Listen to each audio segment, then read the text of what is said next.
Assalamualaikum warahmatullahi wabarakatuh. Saya Laili dari perwakilan kelompok 2. Terkait mata kuliah manajemen UMKM, kami akan membahas tentang pendirian, partisipasi, anggota, dan permodalan koperasi.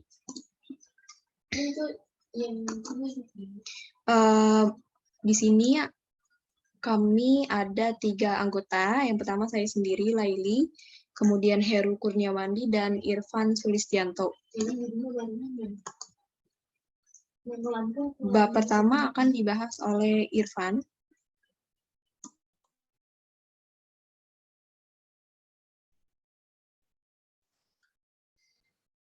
Pertama kita akan menjelaskan tentang pendirian koperasi. Nah, sebelumnya kita harus paham gimana sejarahnya dulu. Oke. Untuk sejarahnya, sejarah singkat terkait koperasi. Koperasi dipelopori oleh Robert Owen pada tahun 1771 sampai dengan 1858.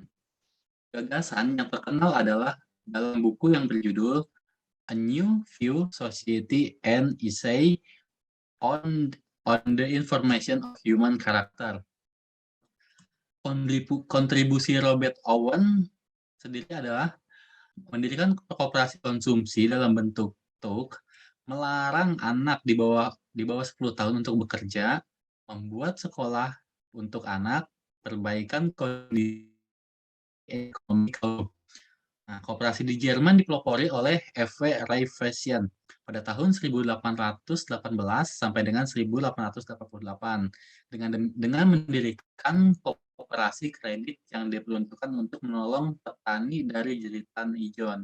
Nah, jeritan ijon ini sendiri adalah sekelompok orang yang ingin menguasai hak tanah dari warganya, dari warga lain. Dan kemudian sistem ini menyebar ke seluruh daratan Eropa seperti Swedia, Denmark, Prancis, Italia, dan Rusia. Dan Amerika juga ikut serta seperti Jepang, Tiongkok, sampai ke Indonesia. Nah, untuk syarat pendirian koperasi sendiri, pembentukan koperasi berdasarkan keputusan Menteri Negara Republik Indonesia. Koperasi primer dibentuk dan didirikan oleh sekurangnya 20 orang. Jadi minimal itu harus 20 orang untuk membentuk koperasi. Selanjutnya, pendiri koperasi primer adalah WNI atau Warga Negara Indonesia, cakap secara hukum maupun perbuatan.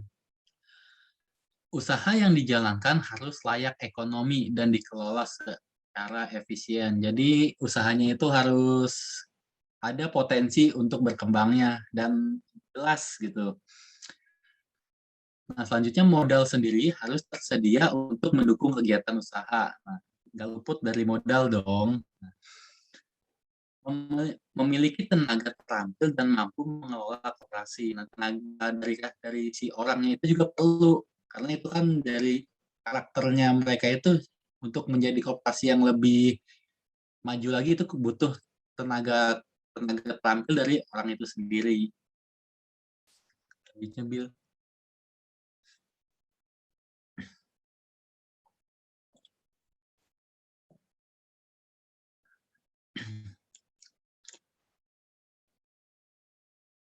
Nah, untuk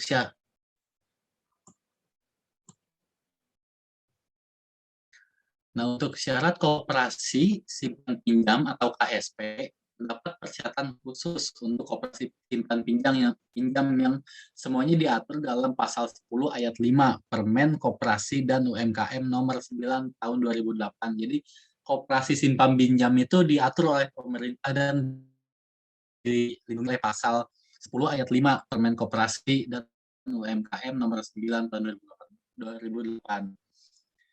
Koperasi ini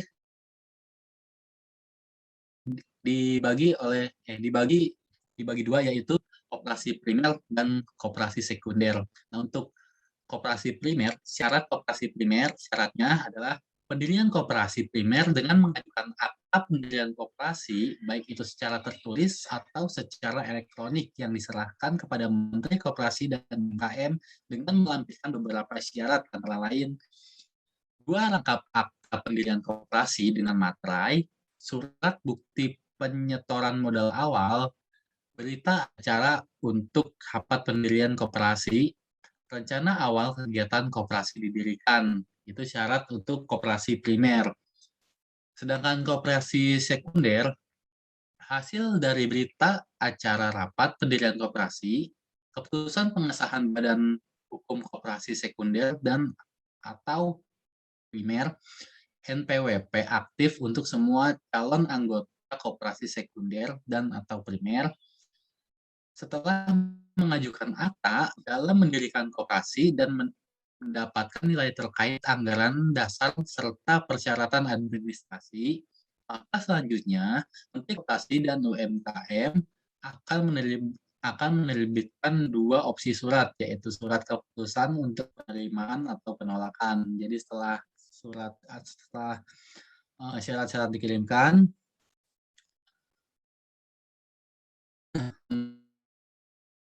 Koperasi dan UMKM akan menerbitkan surat penerimaan atau penolakan, tergantung koperasi itu akan diterima atau ditolak oleh Menteri Koperasi dan UMKM. Untuk selanjutnya dilanjutkan oleh Laili.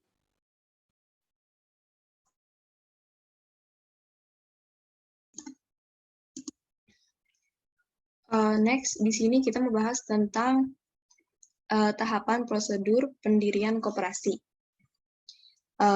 Setelah mengetahui beberapa syarat mendirikan koperasi di Indonesia, kini Anda harus mengetahui apa saja tahapan serta prosedur pendirian koperasi di Indonesia. Tentunya bukan hal yang mudah, karena di sini Menteri Koperasi dan UMKM nomor 9 tahun 2018 itu adalah undang-undang yang mengatur koperasi tentang tahapan dan tata cara dalam mendirikan koperasi. Yaitu yang pertama adalah perencanaan pendirian koperasi, penyampaian seluruh rencana dan konsultasi ke daerah pusat serta dinas.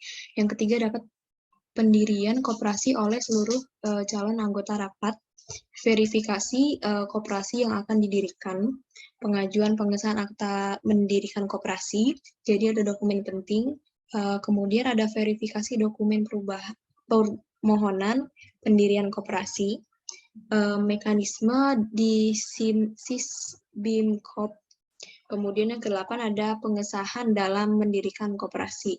Jadi setelah semua pengajuan perencanaan sampai verifikasi kepada konsultasi dan dinas, itu selanjutnya adalah pengesahan dokumen koperasi kalau ternyata dokumen tersebut sudah diklaim.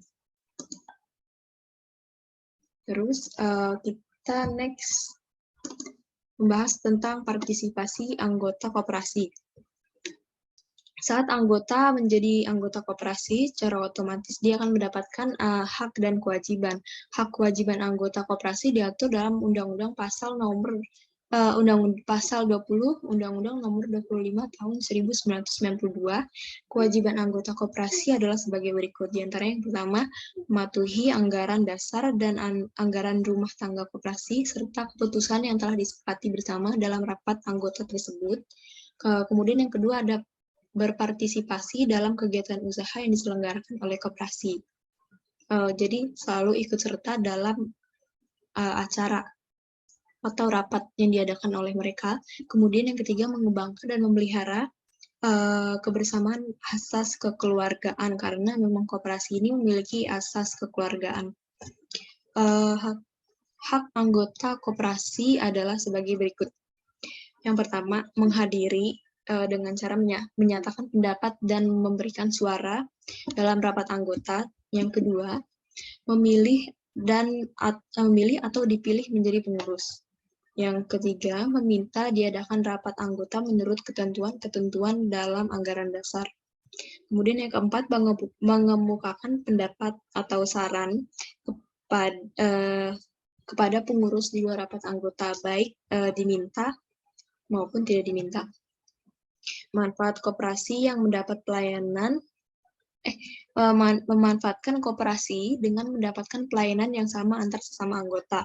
Jadi semuanya itu equal, ada ada sistem equality, kesetaraan setiap anggotanya, karena memang pada dasarnya koperasi itu kan dikenal sebagai asas dengan asas kekeluargaan. Jadi tidak ada salah satu pihak yang memiliki keuntungan lebih.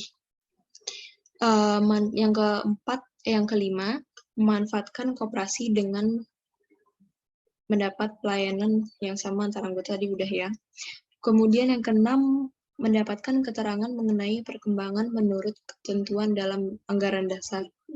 Jadi anggota koperasi ketika mungkin melakukan suatu debit kredit dalam keuangan itu juga harus diberikan invoice-nya, maksudnya ketentuan dalam anggaran tersebut.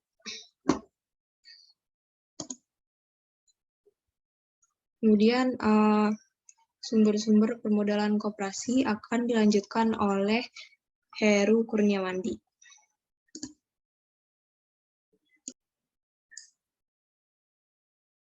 Baik, jadi di sini ada sumber-sumber permodalan koperasi. Yang pertama ada modal dasar. Tujuan utama mendirikan sebuah organisasi koperasi adalah untuk mengakumulasikan potensi keuangan para pendiri dan anggotanya yang meskipun pada awalnya berjumlah kecil, tapi tetap ada. Yang kedua ada modal sendiri. Modal sendiri terdiri dari simpanan pokok. Simpanan pokok adalah sejumlah uang yang wajib disetorkan ke dalam kas koperasi oleh para pendiri atau anggota koperasi pada saat masuk menjadi anggota. Simpanan pokok tidak dapat ditarik kembali oleh anggota koperasi tersebut selama yang bersangkutan masih tercatat menjadi anggota koperasi. Lalu ada simpanan wajib. Konsekuensi dari simpanan ini adalah harus dilakukan oleh semua anggota koperasi yang dapat disesuaikan besar kecilnya dengan tujuan usaha koperasi dan kebutuhan dana yang hendak dikumpulkan.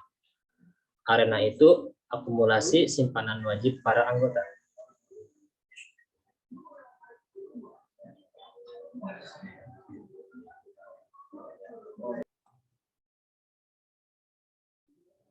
Yang ketiga ada modal pinjaman. Modal pinjaman terdiri dari pinjaman dari anggota. Pinjaman yang diperoleh dari anggota koperasi dapat disamakan dengan simpanan sukarela anggota. Kalau dalam simpanan sukarela, maka besar kecil dari nilai yang disimpan tergantung dari kerelaan anggota.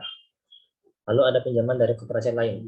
Pada dasarnya, diawali dengan adanya kerjasama yang dibangun bersama badan usaha koperasi yang saling membantu dalam bidang kebutuhan modal, bentuk dan lingkup kerjasama yang dibuat bisa dalam lingkup yang luas atau dalam lingkup yang sempit, tergantung dari kebutuhan modal yang diperlukan.